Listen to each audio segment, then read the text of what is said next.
Welcome back to Ghetto Nation, where true horror hides in the shadows. If you're new here, welcome. If you're returning, then you already know. Some stories stick with you. Get comfortable, turn the lights down, and don't look behind you. These stories are based on real events, and some of them might still be happening. Let's begin. Story 1. The Man Who Wasn't Supposed to Be There. I checked into the silent meditation retreat for clarity. My life had been unraveling. Work stress, a recent breakup, and a constant sense of dread that clung to me like damp clothes. The retreat, nestled deep in the Vermont woods, promised peace, isolation, and a return to center. On the first evening, they explained the rules. No talking. No eye contact, no phones. For 10 days, it would be just us and our minds. There were about 20 others in the group, a mix of middle-aged seekers, college-aged spiritualists, and burned-out professionals like me. Day 1 was hard. My thoughts screamed in the silence. But by day 3, something shifted. I began to settle into the stillness, until I noticed him. There was a man sitting 2 mats across from me in the meditation hall. Tall, gaunt, dressed like the rest of us. But something felt off. His eyes didn't close when he meditated. I caught him staring, not just daydreaming, but intensely watching the others. Me, in particular. He didn't blink, and his posture never changed. I assumed maybe he was staff. But on day 5, I asked the coordinator during our one permitted check-in. Her response froze me. There's no one fitting that description in your group. Are you sure you're not just projecting? I wasn't. That night, I went to the shared bathroom in the early hours. The forest outside was pitch black.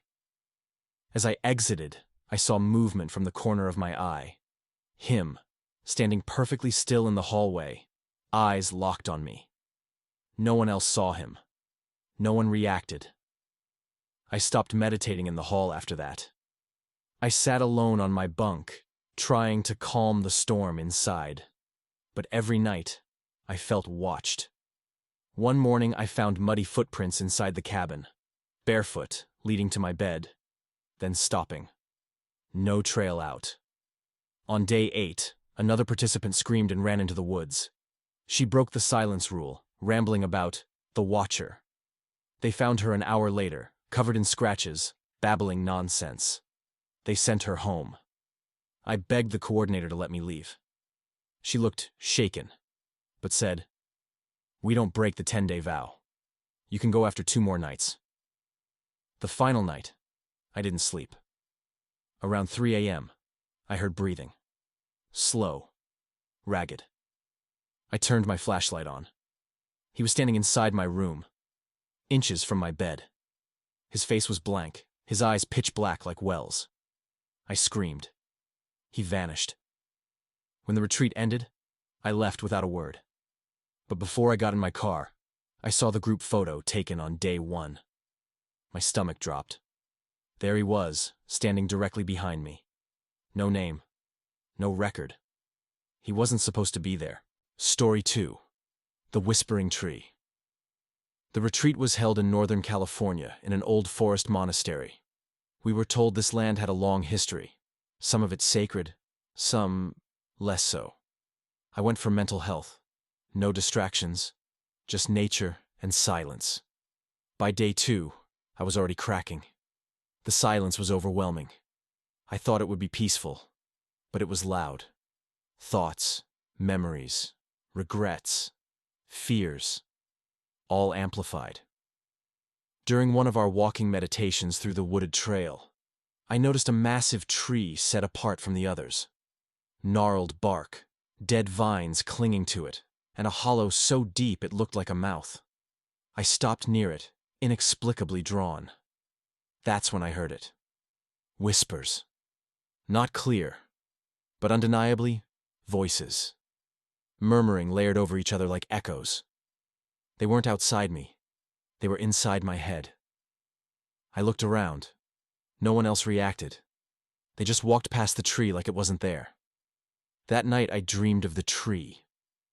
I was standing in front of it, unable to move, and something was crawling out of the hollow. Long, spindly limbs, pale skin stretched tight. No face, just folds of wrinkled skin and the sound of breathing. I woke up drenched in sweat. On day 4, I returned to the trail. The tree was calling to me. I felt it. The whispers grew louder. They weren't nonsense anymore. They were saying my name, over and over, in different voices. My mother's, my ex's, even my own. You can't leave. You belong here. Feed the tree. I backed away, but my legs didn't work properly. I stumbled. The ground beneath the tree pulsed like a heartbeat. I crawled away, crying silently. I broke the rules. I ran back to the center and reported it to the silent retreat leader. He looked grim, not surprised, just resigned. That tree has history. You're not the first to hear it. They told me to avoid it and stay on the central path. I tried, but the dreams got worse. The tree was growing, its branches reaching through my cabin windows, its hollow mouth always open, always waiting. On the last day, I couldn't find my shoes. I searched around the cabins, only to see footprints in the mud, bare, leading into the woods. I didn't follow. But I'm scared that something else did. Because ever since I returned, I still hear whispers when I'm alone. And sometimes, they call out from my closet. Story 3. They never let you leave. This story isn't easy to tell. Not because I'm afraid, though I am, but because I still don't fully understand what happened, or how I got out. I went to a retreat center in Arizona. Isolated, dry desert air, red rock cliffs in the distance. It looked like a peaceful place. Minimal staff. Just 10 other attendees. The silence felt empowering at first. I liked being alone with my thoughts, journaling, even though we weren't supposed to. Sitting under the sun. By day 3, something felt off. A man in our group vanished. His bunk was empty. I assumed he left early, but the staff never addressed it. By day 5, 2 more were gone. I noticed something stranger. The retreat leader never blinked. He just stared with a vacant smile, like someone playing human. Every time I tried to approach, he simply placed a finger over his lips, reminding me of the silence. At night, I began to hear movement outside my window. Scraping sounds. One time, a handprint was left on the glass, from the inside. I packed my things on day 6. I didn't care if I lost my deposit. I needed out. But the road was blocked. A tree had fallen. The retreat coordinator just nodded and said in a deadpan voice, "It's not time yet." The next night, I stayed awake. At 2:13 a.m., the missing man returned. But he wasn't right. He walked down the hall stiffly, his eyes glassy, and went into the dining room. I followed him. He stood there facing the corner. When I touched his shoulder, he collapsed like a rag doll. Empty. No pulse. And when I turned him over, his face was mine. I screamed, finally breaking the vow of silence. The retreat leader and 2 other staff members appeared instantly, surrounding me. They didn't speak. They just held me down and placed their hands over my eyes. I woke up in my bed the next morning. Everything was normal again. The road was open. People were packing. When I got home, I looked up the center online. It didn't exist. The site was offline. The address I used to book it? A patch of desert. Abandoned for 20 years. Sometimes when I look in the mirror, my reflection takes just a little too long to move.